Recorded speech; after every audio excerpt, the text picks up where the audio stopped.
ఇక ఆంధ్రప్రదేశ్లో వరద పరిస్థితులపై సీఎం చంద్రబాబు కేంద్ర హోంమంత్రి అమిత్ షాతో మాట్లాడారు. అక్కడి వరద పరిస్థితులపై ఆయనకు వివరించారు. దీంతో ఏపీకి కేంద్రం అన్ని రకాల సహాయ సహకారాలు అందిస్తుందని తెలిపారు. ఏపీకి 40 పవర్ బోట్లు 6 హెలికాప్టర్లు పంపించనున్నట్టు తెలిపారు. మరో 4 ఎన్డీఆర్ఎఫ్ బృందాలను కూడా పంపించనున్నారు. ఇప్పటికే భారీ వర్షాలతో ఏపీ అతలాకుతలమవుతోంది. విజయవాడలో వరద పోటెత్తడంతో చాలా ప్రాంతాలు నీట మునిగాయి. వరద ప్రాంతాల్లో ఆయన పర్యటించి బాధితుల సమస్యలు అడిగి తెలుసుకున్నారు సీఎం చంద్రబాబు.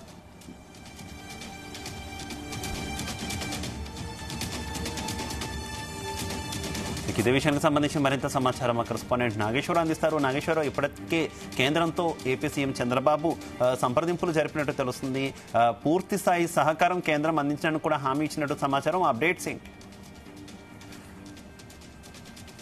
ఆంధ్రప్రదేశ్ రాష్ట్రంలో జరుగుతున్న వరద అరాచకానికి సంబంధించి కూడా కేంద్రం కొంత మేరకు సహాయం చేసి అడ్డుకట్ట వేయాలని చూస్తుంది. దీనికి సంబంధించి ముఖ్యంగా ఏదైతే చంద్రబాబు నాయుడు రాష్ట్ర ముఖ్యమంత్రి హోదాలో నిన్న అమిత్ షాకు ఫోన్ చేసి ఆంధ్రప్రదేశ్ లో జరుగుతున్న పూర్తి వివరం కూడా మొత్తం హోంశాఖకి వివరించారు. హోంశాఖ మంత్రి అమిత్ షాకి ఈ నేపథ్యంలోనే అమిత్ షా వివరించిన వివరాల ప్రకారం కూడా అమిత్ షా సూచించిన సూచనల మేరకు హోంశాఖ మొత్తం కూడా కదిలినట్టు తెలుస్తా ఉంది. ఆంధ్రప్రదేశ్ కి సంబంధించి కూడా పూర్తిగా ఏదైతే వరద ప్రభావిత ప్రాంతాల్లో ఆదుకోవాల్సిన ఆ చర్యలు మొత్తాన్ని కూడా కేంద్రం శ్రీకారం చుట్టినట్టు కూడా తెలుస్తా ఉంది.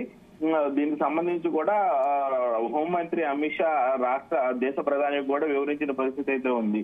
ఈ నేపథ్యంలో ప్రధాని నరేంద్ర మోడీ కానీ అమిత్ షా కానీ ఇరువురు కూడా ఆంధ్రప్రదేశ్ లో జరుగుతున్న విధ్వంసకాండ గురించి తీవ్ర స్థాయిలో దిగ్భ్రాంతి చెందినట్టు తెలుస్తా ఉంది. దీనికి సంబంధించి కూడా ఆంధ్రప్రదేశ్ కి పూర్తిగా ఆపన్నహస్తం ఇచ్చే ప్రక్రియ కూడా మొదలైంది. దీనికి సంబంధించి ఇప్పటికే దాదాపుగా ఎన్డీఆర్ఎఫ్ బృందాలు కొద్దిసేపటి క్రితం గన్నవరం విమానాశ్రయానికి చేరుకున్నాయి. అలాగే ఎన్డీఆర్ఎఫ్ బృందాలతో పాటు దాదాపుగా 6 యుద్ధ హెలికాప్టర్లు కానీ అలాగే దాదాపు ఒక 40 దాకా స్పీడ్ బోట్లు కానీ మొత్తంగా కూడా ఆంధ్రప్రదేశ్ కి చేరుకున్న పరిస్థితి ఉంది. మరొకొద్ది సేపట్లో ఇవన్నీ కూడా యుద్ధ ప్రాతిపదికన వరద ప్రభావిత ప్రాంతాల్లో అయితే దిగనున్నాయి. దీనికి సంబంధించి కూడా ఇప్పటికే రాష్ట్ర ముఖ్యమంత్రి చంద్రబాబు నాయుడుకి సమాచారం ఇచ్చారు. వారు ఇచ్చిన సమాచారం మేరకు అధికారులు కూడా అప్రమత్తంగా ఉన్నారు. ఎప్పుడైతే ఎన్డీఆర్ఎఫ్ బృందాలు కానీ ఈ స్పీడ్ బోట్లు కానీ యుద్ధ విమానాలు యుద్ధ హెలికాప్టర్లు కానీ మొత్తంగా రంగంలోకి దిగిన తర్వాత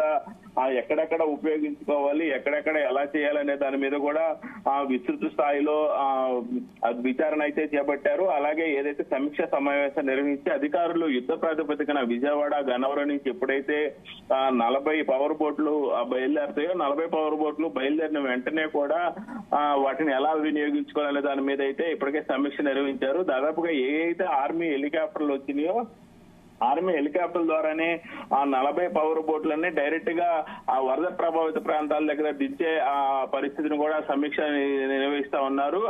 అలా గనక వచ్చే పరిస్థితుల్లో ఎట్టి పరిస్థితుల్లో కూడా హెలికాప్టర్ ద్వారానే వరద ప్రభావిత ప్రాంతాలకి వాటిని పంపించాలని చూస్తున్నారు. ఈ నేపథ్యంలోనే గన్నవరం విమానాశ్రయం బయట పూర్తి స్థాయిలో కూడా పెద్ద ఎత్తున కంటైనర్లు సిద్ధంగా ఉన్నాయి. ఈ 40 పవర్ బోట్లు కానీ అలాగే 6 ఎన్డీఆర్ఎఫ్ బృందాలు అంటే దాదాపుగా 100 మంది ఎన్డీఆర్ఎఫ్ బృందాలు కానీ అలాగే ఏదైతే స్నేపర్ డాగ్స్ కానీ 6 ఆర్మీ హెలికాప్టర్లు కానీ మొత్తంగా కూడా అధికారులు కొద్దిసేపటి క్రితం ఆంధ్రప్రదేశ్ అధికారులకి హ్యాండ్ ఓవర్ చేశారు. వీరు మరికొద్దిసేపట్లో వీటన్నిటిని కూడా వరద ప్రభావిత ప్రాంతాలకి పంపించే పరిస్థితి ఉంది. అయితే ముఖ్యమంత్రి చంద్రబాబు నాయుడు హోంమంత్రి అమిత్ షాని కోరిన నేపథ్యంలోనే ఆదివారం రాత్రి కేంద్ర మంత్రి అమిత్ షాతో పాటు కేంద్ర హోం సెక్రటరీతో పాటు సీఎం ఫోన్ లో మాట్లాడారు. వరద ప్రాంతాల్లో సహాయక చర్యల కోసం అత్యవసరంగా పవర్ బోట్లు రాష్ట్రానికి పంపాలని కూడా నిర్ణయం తీసుకున్నారు. దీంతో 6 ఎన్డీఆర్ఎఫ్ బృందాలు ఇతర రాష్ట్రాల నుంచి తక్షణమే ఏపీకి పంపుతున్నట్లు కూడా హోంశాఖ సెక్రటరీ సీఎం కి ఫోన్ చేసి సమాధానం చెప్పినట్లు కూడా తెలుస్తా ఉంది.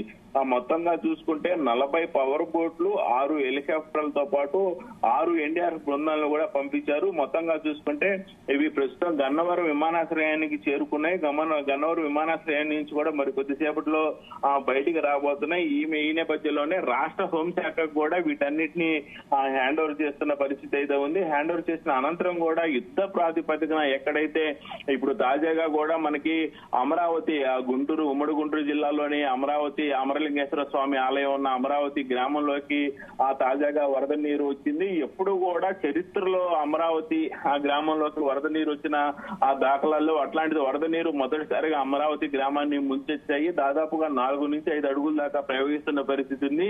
అమరావతి గ్రామంగానే అమరావతి చుట్టుపక్కల గ్రామాలు కానీ ఒక్కసారిగా ఆ వరద ముంపులో చిక్కుకున్నాయి. వీరందరూ కూడా మరికొద్ది సేపట్లో ఆహారం అందించిన పక్షంలో ఆహారం అందించిన పక్షంలో వాళ్ళ పరిస్థితి కూడా ఆగమ్యోత్సపరితంగా ఉంటుంది. అయితే ఈ నేపథ్యంలోనే అధికారులందరూ కూడా ఎక్కడెక్కడైతే యుద్ధ ప్రాతిపదికన పంపించాలో దాన్ని అన్నింటినీ కూడా సమీక్ష నిర్వహిస్తున్నప్పటికీ కూడా గంట గంటకి మరికొన్ని గ్రామాలు ముంపుకు గురవుతున్న పట్ల వీటన్నిటిని కూడా చుట్టుపక్కల రాష్ట్రాలు ఏదైతే తెలంగాణ కానీ తమిళనాడు కానీ కర్ణాటక రాష్ట్రాలు కూడా దీంట్లో పాల్పంచుకోబోతున్నాయి. మిగతా రాష్ట్ర ముఖ్యమంత్రులు కూడా కొద్దిసేపటి క్రితం చంద్రబాబు నాయుడికి ఫోన్ చేసి వివరాలు అడిగినట్లు కూడా తెలుస్తా ఉంది. వారి దగ్గర ఉన్న పరిస్థితుల దృష్ట్యా వరద ముంపు ప్రభావిత ప్రాంతాల్లో వారు ఏ రకంగా ఆదుకోవాలో వారు కూడా మరికొద్ది సేపట్లో అడుగు ముందుకేసే పరిస్థితి ఉంది. ముఖ్యంగా ఏదైతే కేంద్రం నుంచి రాష్ట్రానికి వచ్చిన మరికొద్ది సేపట్లో వరద ముంపు ప్రభావిత ప్రాంతాల్లో అయితే సహాయ చర్యల్లో పాల్గొనున్నాయి.